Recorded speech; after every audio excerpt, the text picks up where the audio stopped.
오늘도 하나님께서 우리에게 은혜를 베푸실 텐데요. 지난주는 부흥회가 있었습니다. 하나님께서 부어주신 은혜를 생각하며 함께 기도했고 사모하는 마음으로 함께 모였습니다. 그래서 하나님께서 우리에게 선물을 주셨죠. 저도 한 가지 통찰과 지혜를 얻었습니다. 하나님 앞에 참 더 솔직해지자. 아닌 척, 안 그런 척, 안 하는 척 하지 말고 있는 모습 그대로 하나님께 나가자. 그러면 하나님께서 나에게 하시려는 그 말을 듣게 될 것이다 라는 생각이 들었습니다. 하나님과 성도가 깊이 사귀지 못하는 이유, 하나님 문제일까요? 우리 문제일까요?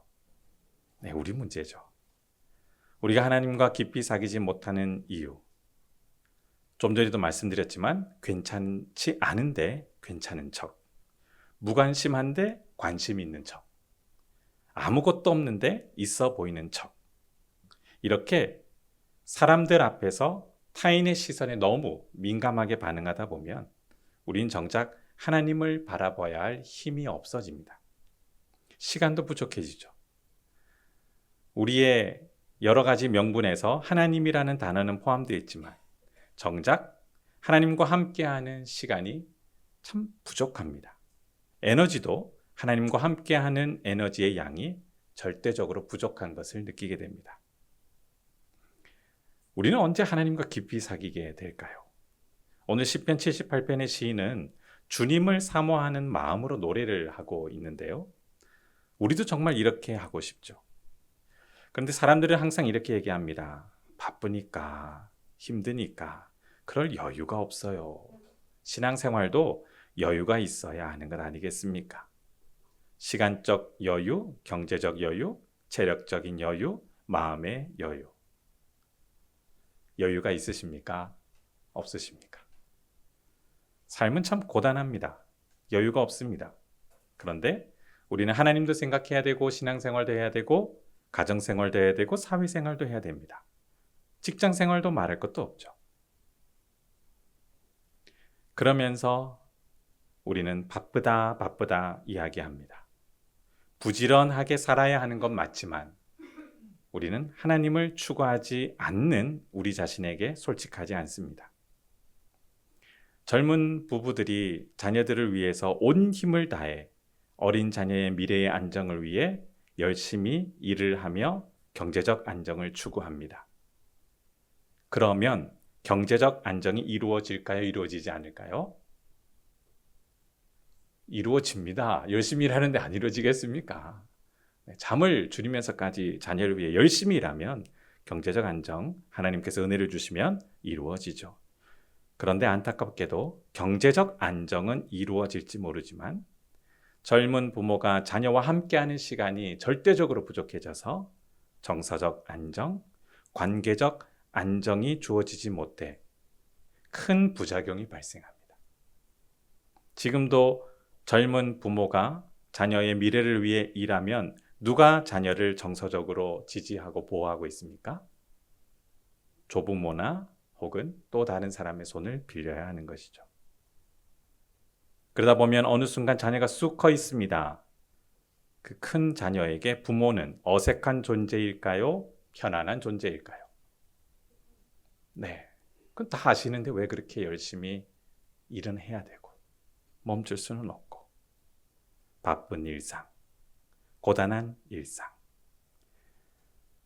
시편 78편의 시대 배경을 살펴보면 다윗은 전쟁 위기에서 노래하고 기도하고 있습니다. 전쟁이 나면 바쁩니까? 여유가 많습니까? 당연하죠. 죽느냐 사느냐의 문제입니다. 참모들과 전략회의를 하기도 바쁘고 군사력을 점검하고 대비하기도 바쁜데 다윗은 여호와의 집을 사모하며 노래하고 있죠. 하나님의 보살피는 은혜가 그런 다윗을 살렸습니다. 정신없이 고단한 인생 속에 다윗이 버틸 수 있었던 것은 하나님의 돌보는 은혜가 있었기 때문에 그런 것이죠. 다윗의 인생 가운데 참 많은 시간이 긴장의 연속이었습니다. 보살피는 은혜가 없었다면 이미 그는 죄송하지만 스트레스 받아서 생애를 마감했을지도 모릅니다. 하나님이 보살피는 은혜를 그에게 베푸사 다윗은 일상생활을 끝까지 영위할 수 있었던 것이죠. 오늘 그 다윗이 하나님의 보살피는 은혜를 맛보고 노래하며 기도했던 그 은혜가 저와 여러분에게 충만하길 주님의 이름으로 축원합니다. 우리 한번 다윗이 어떤 현실이었는지 1절과 3절 다시 한번 읽어보실까요? 27장 1에서 3절 함께 읽겠습니다. 시작. 여호와는 나의 빛이요 나의 구원이시니 내가 누구를 두려워하리요. 여호와는 내 생명의 능력이시니 내가 누구를 무서워하리요. 악인들이 내 살을 먹으려고 내게로 왔으나 나의 대적들 나의 원수들인 그들은 실족하여 넘어졌도다. 군대가 나를 대적하여 진칠지라도 내 마음이 두렵지 아니하며 전쟁이 일어나 나를 치려 할지라도 나는 여전히 대연하리로다. 아멘. 지금 2절을 보시면 다윗의 상황을 묘사하고 있습니다. 악인들, 즉 자신을 죽이려는 사람들, 물어뜯으려는 사람들이 다가와 생명의 위협을 받고 있는 폭력에 노출된 현실을 고백하고 있습니다. 이 위기의 상황이 법정적으로 중상모략을 당하는 상황인가, 실제적인 생명의 위협을 받는 폭력적인 상황인가를 자세하게 추론할 수 없지만 자신의 생명을 해치려는 그 원수 앞에 있는 것은 사실이며 그 모든 악인들의 계획이 2절 후반절에 보면 성공합니까? 실패합니까? 실패한다는 것이죠. 그리고 3절을 보시면 그 원수들의 숫자가 군대로 비유되어 있습니다. 실제 군대인지 많은 수의 적대적인 사람인지는 부연 설명이 없지만 지금 다윗은 많은 다수의 자신을 적대하는 사람들에 둘러싸여 생존의 싸움을 하고 있는 것이죠. 지금도 마찬가지입니다. 현대사회의 생존을 위한 싸움, 무기만 들지 않았지 일상이 전쟁터라고 이야기합니다. 자본주의 제도는 매우 합리적입니다. 그런데 이 자본주의 제도에서 사람의 양심이 제 기능을 발휘하지 않으면 정의가 사라져버립니다. 정의가 사라진 자본주의는 나누는 질서가 성립되기보다 빼앗고 뺏기는 생존 현장이 되어져 버립니다. 능력 따라 그러는 거지 뭐 당연한 것 아닌가. 한정된 자원을 공평하게 나누지 못하고 생존에 따라 뺏고 뺏기는 일들이 드러납니다. 사람이 양심대로 살 것 같지만 정말 양심대로 살 수가 없습니다. 저도 매일 새벽마다 양심을 거스르는 행동을 합니다. 새벽 기도에 주차를 하고 오면 노상 주차장에 신호를 지키고 건널목을 건너지 않습니다. 그냥 무단횡단을 합니다. 죄송합니다. 양심이 쉽게 그렇게 되더라고요. 불법 유턴 몇 번 합니다. 사람이 그렇더라고요. 잘했다는 것이 아닙니다. 양심을 지킬 것 같지만 저도 잘 지켜지지 못한다는 걸 말씀드리는 겁니다. 사회의 안정과 질서를 유지하는 제도가 있지만 절대 다수의 사람들에게 환영받지 않습니다. 한 가지 질문을 드려볼까요? 우리나라의 세금이 높아져서 모든 사람들이 복지 혜택을 받는 정책에 적극 동의하시겠습니까? 라고 물으면 쉽게 동의하지 못하죠. 아니, 내가 왜 세금을 더 내야 돼? 나보다 더 많은 사람들이 내지. 이런 전쟁터와 같은 현실에서 다윗은 특이한 행동을 하는데요. 1절 다시 한번 보실까요? 이렇게 외칩니다. 여호와를 향해 자신의 뭐라고 외치고 있습니까? 나의 빛이다. 나의 구원이시다. 그래서 내가 누구를 두려워할 것인가?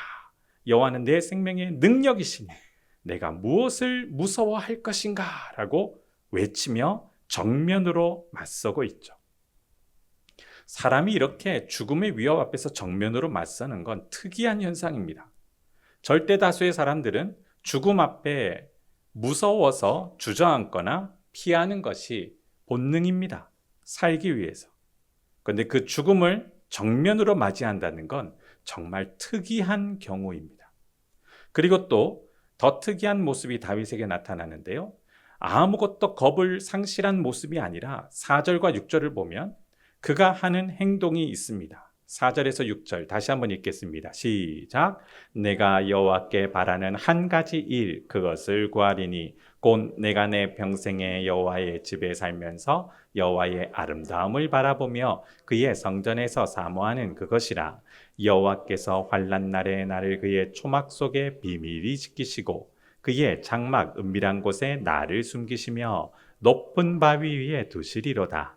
이제 내 머리가 나를 둘러싼 내 원수 위에 들리리니 내가 그의 장막에서 즐거운 제사를 드리겠고 노래하며 여호와를 찬송하리로다. 아멘. 다윗이 아무것도 두렵지 않은 겁을 상실한 상태가 아닙니다. 지금 다윗은 온몸이 떨려 죽을 것 같지만 하나님을 향해 감사의 예배를 드리기를 열망합니다. 다윗은 공포를 초월하지 못합니다. 죽음을 실감합니다. 아무리 전쟁터에서 노련한 경험자, 뛰어난 군 지휘자라 하더라도 전쟁의 공포는 정말 사람의 오금을 저리게 합니다.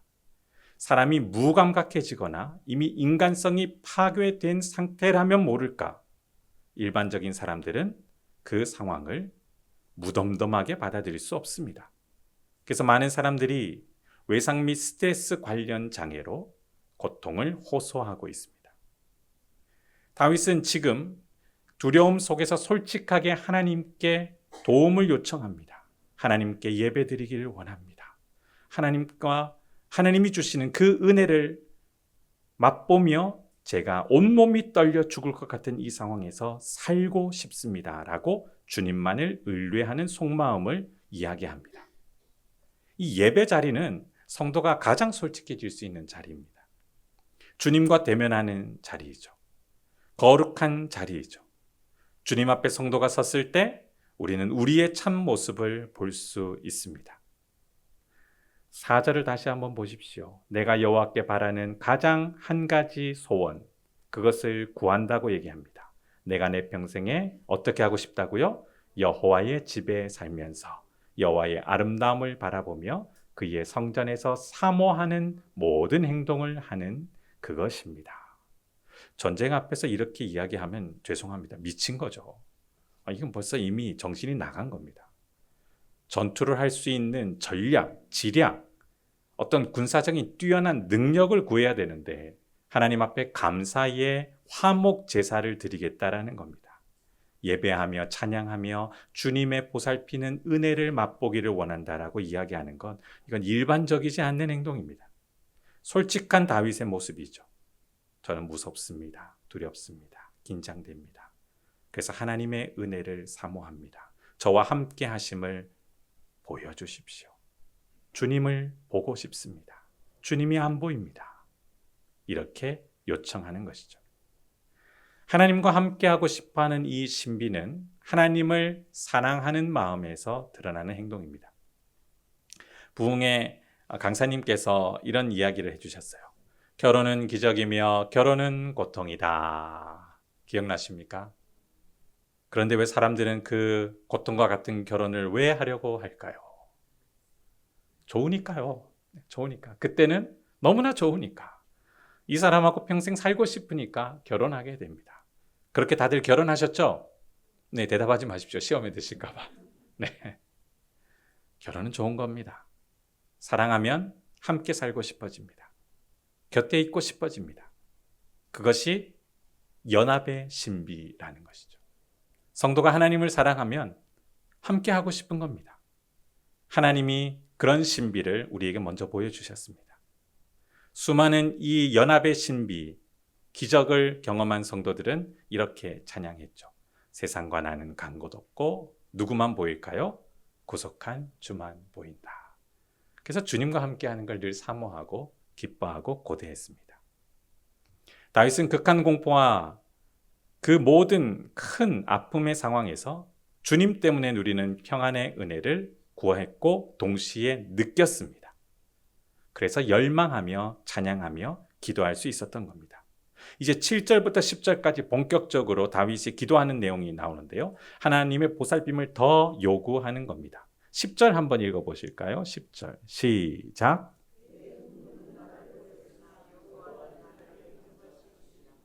기도를 하는 내용이 이제 그 7절부터 시작되는데 갑자기 유기된 현상을 중간에 이야기합니다. 실제로 다윗은 부모로부터 버림을 받았습니까? 버림을 받지 않았습니까? 네, 안 받았습니다. 이게 반어법이라는 겁니다. 자신이 지금 처한 상황이 마치 모든 것에 버려진 아무것도 의지할 수 없는 절망의 고통스러운 상황이라는 것을 문학적으로 표현하며 사람들이 자신을 하나님으로부터 버림받은 것처럼 그렇게 묘사하지만 다윗은 그렇게 생각하지 않은 것이죠. 하나님으로부터 버림받지 않았음을 믿습니다라는 자신의 믿음을 반어법적으로 표현하며 하나님의 돌보시는 은혜와 자신을 사랑하시는 신실한 사랑을 신뢰했던 것입니다. 그래서 7절부터 그 마음을 가지고 이렇게 기도합니다. 여호와여, 내가 어떻게 기도합니까? 소리를 내어 부르짖을 때에 들으시고 또한 나를 긍휼히 여기사 응답하소서. 그러면서 8절에 어떤 행동을 합니까? 너희는 내 얼굴을 찾으라라고 말씀하신 대로 내가 마음으로 주님께 말하되 여호와여 내가 주의 얼굴을 찾으리이다라고 끊임없이 기도한 걸 주님이 아십니다. 이 여호와의 얼굴을 찾으라라는 것은 하나님께서 모세를 통해 출애굽 34장에 이스라엘 백성들을 향해 하나님을 찾아 예배하도록 명령하신 말씀이 기초가 되어집니다. 너희는 의무적으로 3번 여호와의 얼굴을 찾아 예배하라라는 명령에 따라 이스라엘 모든 사람들은 하나님을 찾았고 하나님 앞에 은혜를 누렸던 것이죠. 그것을 다윗은 기억하고 하나님을 향해 예배하며 은혜로 충족되기를 간절히 원했던 것입니다. 그러면서 계속해서 이렇게 기도하죠. 9절에 주의 얼굴을 내게 숨기지 마시고 주의 종을 노하여 버리지 마소서. 주는 나의 도움이 되셨나이다. 나의 구원의 하나님이시여. 자신을 어떻게 하라고 요청합니까? 나를 버리지 마시고 떠나지 마소서. 그 모든 긴장감을 그대로 표현하는 겁니다. 나가 느끼는 이 감각, 현실, 주변 사람들의 모든 현실의 비난들, 적대적 분위기, 하나님으로부터 버려졌다라고 이야기해도 할 말이 없을 것만큼 현실적이지만 그러나 하나님은 그런 분이 아님을 제가 압니다라고 고통과 신뢰와 긴장과 하나님이 주시는 은혜를 오고 가며 계속해서 다윗은 기도하고 있는 것입니다. 이 보살핌의 은혜, 정말 신비한 은혜인데요. 가족 관계를 통해 하나님은 이 보살핌의 은혜를 우리가 맛보게 하십니다. 제가 또 한 가지 질문을 드려보겠습니다. 가족이 매일 한 번씩 자리를 함께하지 않으면 가족 사이는 친밀해질까요? 어색해질까요? 우리 애들하고 못 본 지 꽤 됐고, 네, 서로 출근 시간도 다르고 밥 먹는 시간도 다르고, 근데 그게 정상적인 게 아닙니다. 아픈 겁니다. 목사님, 바쁘다 보면 어쩔 수 없죠. 네, 어쩔 수가 없습니다. 현대인의 절대 다수가 그렇게 살아가야 되고 그렇게 살아야 경쟁에서 살아남을 수 있는 것이 현실입니다. 그러나 부작용도 그대로 따릅니다. 매일 한 번 자리를 하지 않으면 가족도 어색해질 수 있습니다. 밥 한 끼를 먹는 것이 얼마나 큰 축복인지 모릅니다.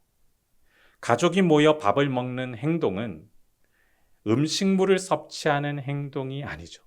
물론 음식을 먹으면 에너지가 생깁니다. 그러나 가족이 모여 밥을 같이 먹으면 에너지가 섭취될 뿐만 아니라 무엇도 충족이 될까요? 정서적으로도, 관계적으로도 충족이 되고 안정이 되는 것이죠. 그래서 가족이 서로 연합되는 신비를 함께 자리를 할 때 우리는 체험하게 됩니다. 자녀들이 힘들면 뭘 떠오르게 될까요? 직장생활 공부하다가 힘들면 무엇을 떠올리게 될까요? 어디 맛있는 외식집 없나? 이렇게 생각할까요? 뭘 먼저 떠오를까요? 뭘 먹고 싶어 할까요? 네, 신기하지 않습니까? 엄마 밥이 그렇게 맛있습니까? 네, 아시는군요. 엄마 밥은 죄송합니다. 퀄리티로 따지면 맛있는 극소수의 분을 제외하고는 그렇게 맛있는 밥은 아닙니다. 근데 왜 엄마 밥이 생각날까요?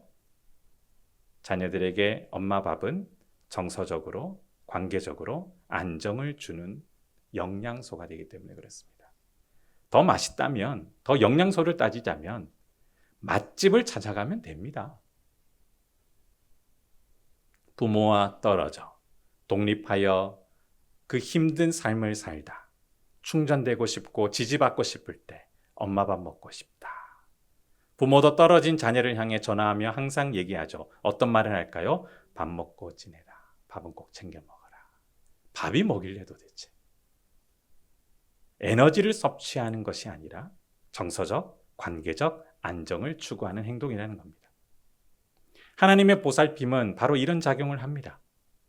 전쟁터와 같은 고통스러운 고단한 현실에 다윗이 버틸 수 있었던 건 하나님의 보살피는 은혜가 그에게 이미 임했기 때문에 외상 및 스트레스 관련 장애 행동이 아니라 다윗은 하나님을 더 의지하려는 솔직한 모습으로 감정이 요동치며 두려운 상황에서도 의지하는 행동을 했던 것입니다.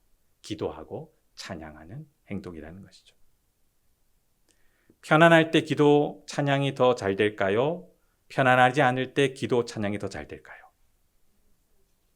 둘 다 안 됩니다. 솔직하십시오. 어떨 때 되면 또 잘하실 것 같습니까? 힘들면 힘든 대로 못하는 거고 편안하면 편한 대로 안 하는 겁니다. 그것이 우리 모습입니다. 그런데 하나님은 그것과 상관없이 언제나 기도하고 찬양할 때마다 우리의 마음에 하나님의 은혜, 보살피는 은혜로 충전해 주시는 것이죠. 다윗은 지금 그렇게 그 은혜를 누리고 있습니다. 그러면 어떤 현상이 나타나는지 마지막 11절에서 14절 한번 보실까요? 함께 11절부터 14절까지 읽겠습니다. 시작! 여호와여 주의 도를 내게 가르치시고 내 원수를 생각하셔서 평탄한 길로 나를 인도하소서. 내 생명을 내 대적에게 맡기지 마소서. 위증자와 악을 토하는 자가 일어나 나를 치려 함이니이다. 내가 산 자들의 땅에서 여호와의 선하심을 보게 될 줄 확실히 믿었도다. 너는 여호와를 기다릴지어다. 강하고 담대하며 여호와를 기다릴지어다. 아멘. 하나님의 선하신 성품을 점점 더 확신하며 어떤 행동을 하냐면 자신을 향해 용기를 내라라고 격려하고 있습니다. 11절과 12절을 원어로 해석하면 이런 뜻이 되는데요. 하나님을 향해 이렇게 다윗이 호소합니다. 여호와여, 내가 가야 할 길을 올바로 가르쳐 주십시오. 내 원수들이 노리고 있으니 나를 안전한 길로 인도해 주십시오. 저의 목숨을 폭력적이고 가증한 원수들의 뜻에 내어 맡기지 마십시오라며 자신이 가야 할 길을 알려달라라고 이야기합니다. 그 길, 이 안전한 위험 요소가 없는 상태, 이것을 시편 23편 3, 4절에서 다윗은 이미 이렇게 노래했는데요. 그 구절을 제가 읽어드리겠습니다. 내 영혼을 소생시키시고 자기 이름을 위하여 의의 길로 인도하시는도다. 내가 사망의 음침한 골짜기로 다닐지라도 해를 두려워하지 않는 것은 뭐 때문입니까? 주께서 나와 함께 하심이라. 주의 지팡이와 막대기가 나를 안위하시나이다. 다윗은 이미 이 은혜를 경험했죠. 그래서 지금도 그 은혜를 믿고 구하고 있습니다. 다윗의 기도와 이 내용이 추구하는 방향은 예수님께서 겟세마네에서 기도하신 모습과 매우 일치합니다. 누가복음 22장 42, 43절을 제가 한 번 더 읽겠습니다. 예수님께서 이렇게 기도하셨죠. 이르시되 아버지여, 만일 아버지의 뜻이거든 이 잔을 내게서 옮기시옵소서. 그러나 내 원대로 마시옵고 어떻게 기도하셨습니까? 아버지의 원대로 되기를 원하나이다. 이렇게 기도하고 나니 특이한 일이 일어났습니다. 43절에 천사가 하늘로부터 예수께 나타나 힘을 더하더라. 예수님에게 하나님 아버지께서 힘을 더해 주셨습니다. 성도가 하나님의 뜻을 이루려고 기도하면 할수록 성령께서는 그 기도하는 모든 과정에 함께 하셔서 돕는 역사가 일어나는데요. 그것은 힘과 용기를 더해 주시는 겁니다. 자신을 향해 다윗은 선언하며 용기를 복돋우는 것이 13절, 14절입니다. 제가 다시 읽겠습니다. 내가 산자들의 땅에서 여호와의 선하심을 보게 될 줄 확실히 믿었도다. 너는 여호와를 기다릴지어다. 강하고 담대하며 여호와를 기다릴지어다. 이렇게 용기를 복돋우는 말을 자신에게 했는데 성경을 보면 용기를 복돋우는 이 행동은 이미 출애굽 시대부터 있었습니다. 모세가 여호수아와 이스라엘 출애굽 2세대를 향해 신명기 31장 6절에 이렇게 선언하며 용기를 북돋우었는데요. 제가 그 말씀 다시 읽겠습니다. 너희는 강하고 담대하라. 두려워하지 말라. 그들 앞에서 떨지 말라. 이는 내 하나님 여호와 그가 너와 함께 가시며 결코 너를 떠나지 아니하시며 버리지 아니할 것임이라 하고, 이렇게 하자 어떤 반응이 나타났는지 한번 확인해 보겠는데요. 옆에 계신 분에게 이렇게 한번 얘기해 주십시오. 강하고 담대하게 여호와를 기다리십시오. 한번 이렇게 외쳐보실까요? 강하고 담대하게 여호와를 기다리십시오. 잠이 번쩍 깨시죠? 피곤한 수요일인데. 이게 바로 하나님이 주시는 은혜의 현상입니다. 에게라고 생각하십니까? 뭔가 극적인 결과를 원하십니까? 하나님은 대부분 그렇게 하지 않으십니다. 한 걸음 걸을 수 있는 믿음의 용기를 더하실 때가 더 많습니다. 문제 해결되지 않습니다. 그런데 다른 사람들이 미쳤다 할 정도로 발걸음을 내딛습니다. 주저앉았던 사람이 일어납니다. 그리고 죽는다라는 이야기를 하던 사람이 찬양하며 기도하기 시작합니다. 이것이 하나님이 일으키시는 역사라는 것이죠. 말씀을 맺습니다. 다윗은 고단한 자리, 생명이 경각에 달린 극도의 긴장되는 자리에서 주님을 향해 노래하고 기도했습니다. 극도의 긴장과 함께 동시에 하나님의 보살피는 은혜가 그에게 부어졌기에 그는 하나님 앞에 믿음으로 반응할 수 있었습니다. 더욱더 하나님의 선하신 성품을 확신하며 기도할 때 믿음의 반응으로 믿음의 용기를 가지는 복돋우는 말을 하게 됩니다. 14절 다시 보십시오. 너는 여호와를 기다릴지어다. 강하고 담대하며 여호와를 기다릴지어다. 문제가 해결되지 않았습니다. 여호와를 믿고 의지한다는 선언을 한 것입니다. 그러자 믿음의 용기로 버틸 수 있었던 것이죠. 그 은혜가 오늘도 우리에게 임함을 믿고 하나님께 찬양하며 기도하는 저와 여러분 되기를 주님의 이름으로 축원합니다. 하나님 감사합니다. 우리에게 하나님 앞에 보살피는 은혜 앞에 찬양하며 기도하게 하시니 감사합니다. 믿음으로 한 걸음 내딛는 용기를 더하여 주실 줄 믿습니다. 주변 사람들이 잘 될 거예요. 잘할 수 있을 거예요. 이런 어설픈 조언이 우리를 용기를 북돋우지 못합니다. 그러나 주님의 약속은 언제나 우리에게 용기를 북돋우는 말이 됨을 믿습니다. 솔직하게 고백하는 우리 자신이 되게 하시고 주님의 돌보시는 은혜를 믿고 함께 기도하는 우리 모두가 되게 하옵소서. 감사드리며 예수님 이름으로 기도드립니다. 아멘.